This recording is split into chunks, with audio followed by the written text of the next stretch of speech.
Lại một hôm nữa, tôi thức dậy vào lúc trời đã sáng trưng. Đêm qua tôi quên đóng cửa. Sáng dậy không thấy Dodo đâu, tôi chạy ra ngoài thấy Dodo đứng đó. Chào buổi sáng nó, rồi tôi chạy xuống, lấy thịt từ tủ bỏ vào nồi để nấu ăn.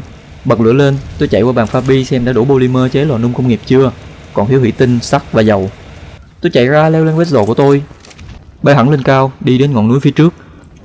Trời cũng quá bình yên đi, bay thuận lợi đến ngọn núi, bay sát gần tinh thể thủy tinh. Tôi leo lên Angelo đứng tại chỗ đập.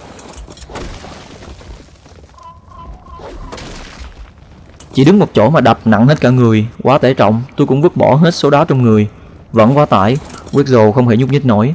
Tôi đành phải vứt bỏ thêm để có thể bay lên được. Sau đó tôi bay trở về, lấy thủy tinh từ Angelo đem vào bàn Fabi, vận chuyển 3 lần mới hết được. Đã có đủ thủy tinh, bây giờ tôi còn thiếu dầu.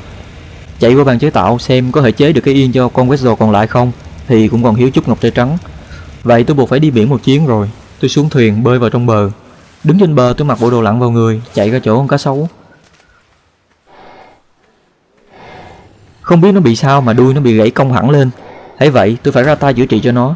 Đấm nó phát thì cái đuôi cũng hẳn lại, đấm phát nữa cho chắc. Tôi leo lên nó, cưỡi lao vào làn nước, bơi sâu xuống đáy biển. Tôi thấy ngay những sợi chỉ dầu bốc lên. Tôi bơi về hướng đó thì thấy có một vài con sam biển. Tôi cũng cắn nó để mong kiếm được chút ngọc trai đen. Cắn một con thì có được 3 ngọc trai đen, cắn con nữa thì lại không có. Tôi nhìn xung quanh kiểm tra xong nhảy xuống đập khai thác quặng dầu, đập bể một khối quặng. Tôi bơi qua đập nốt quặng còn lại. Chắc nhiêu đây cũng đã đủ. Tôi cần thêm ngọc trai trắng để làm yên cho Wiggle. Tôi bơi đi xung quanh để tìm, bơi đến được một vùng đất rộng rãi bao la. Tôi lại bắt gặp lại con cá voi phá tàu. Không biết phải con lúc trước không, nhưng lời này hiền, không chủ động tấn công con người. Nhìn đằng xa thì có một con quái thú to vật vã, soi tên là Mosasaurus, chỉ có cấp độ 4. Còn bên cạnh là con cá hàm sắt gặp hôm trước. Thấy có thêm một con cá lồng đèn trước mặt nữa. Đang mải mê nhìn thì tôi bị tấn công từ phía sau. Quay lại thì rõ là một con cá mập đang cắn tôi. Không muốn đánh nhau ở nơi đây, tôi phi về hướng khác để chạy. Thấy được 7 ngọc trai, tôi tấp vào nhặt. Nhặt xong lên cá sấu bơi chỗ khác. Thấy con cá hàm sắt đang bơi, tôi cũng lấy nó ra bắn thử xem có thể thu phục được không.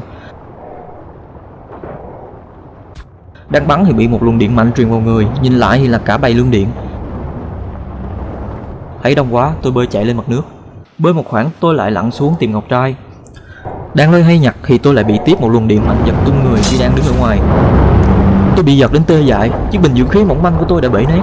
Con cá sấu của tôi liên tục lao đi đánh trả những kẻ làm tổn thương tôi. Tôi chơi vơi, đuổi theo cá sấu và nhảy lên. Số lượng oxy ít nổi trong phổi của tôi sắp cạn kiệt. Tôi phải nhanh chóng ngoi lên mặt nước. Tôi bắt đầu sặc sụa cố gắng ngoi lên. Trong lúc này tôi chỉ biết nhắm mắt và cầu nguyện. Quả thật trời không tuyệt đường sống. Tôi sống sót một cách thần kỳ, vượt qua được kiếp nạn đấy và trở về thuyền.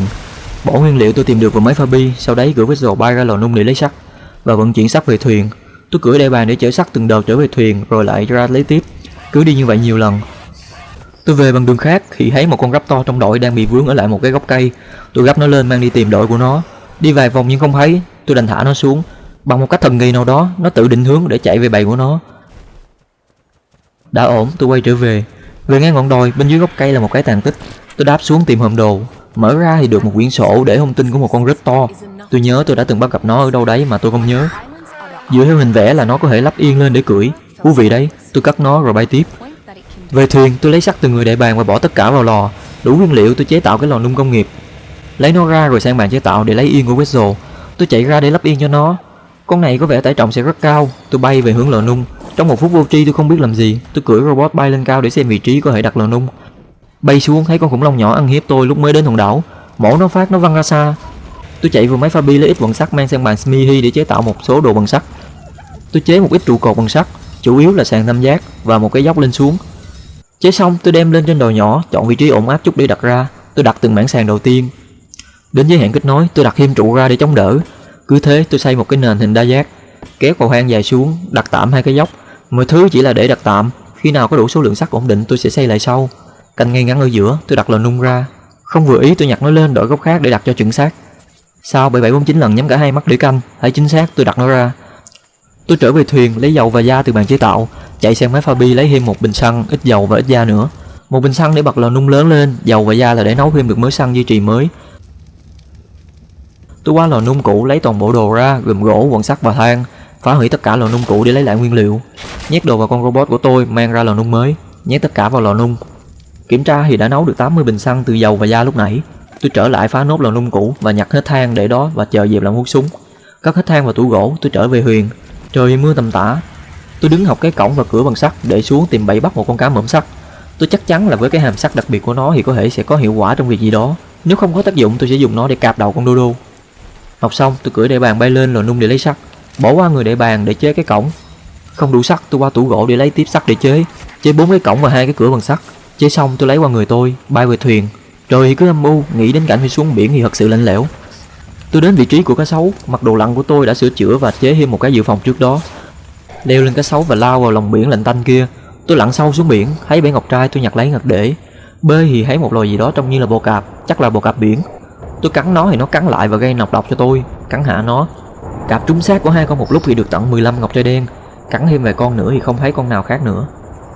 Kiểm tra từ người cá sấu thì được tận 25 ngọc trai đen. Thật sự sắp có thể chế được hiền mấy rồi. Tôi bơi tiếp thì thấy con Mosato lúc trước, nhìn lên thì có vài con cá lồng đèn, quay lại bật nhầm lên thì thấy con cá heo cấp độ 3 đang mải mê nhìn, thả ống nhầm xuống. Thì một quả hàm răng trắng xó hiện ra trên cái gương mặt đen thui đang cạp tôi. Sợ gì nó, tôi cạp lại luôn cho sợ. Cắn nó một hồi nó hét lên thành bữa ăn cho tôi. Cắn nốt con cá mập kia, đáp xuống bể ngọc trai đen nhặt lên. Thấy cá mập bơi đến, tôi phi về cá sấu và bơi tới cắn hạ nó. Nhặt nốt ngọc trai rồi bơi đi. Tôi đang đi tìm một con cá hàm sắc về chơi thì bị bầy cá lồng đèn cắn tôi. Tôi cũng cắn trả chứ sợ gì nó, cắn hết con này đến con khác. Cắn nó thì được một cái gheo gì đấy chưa biết tác dụng. Tìm một hồi thì thấy được cá cấp độ 85, cũng được đi. Tôi chọn một vị trí đẹp, lấy cổng sắt đặt ra, đặt 4 cái theo một hàng dọc, rồi tiếp đó đặt 2 cửa cổng. Leo lên cá sấu chuẩn bị dụ nó thì nhận ra cái rét đang lan truyền trong người. Tôi vội bơi lên mặt nước. Có lẽ trời đã tối nên nhiệt độ bị hạ xuống thấp. Tôi ngồi lên mặt nước xác định vị trí và trở về thuyền. Đậu cá sấu lên thuyền, tôi chế cái mặt nạ cho full bộ rồi trở xuống xem có đỡ rét hơn không. Nhưng vô dụng, vẫn lạnh buốt da thịt. Tôi bỏ cuộc để mai tính vậy.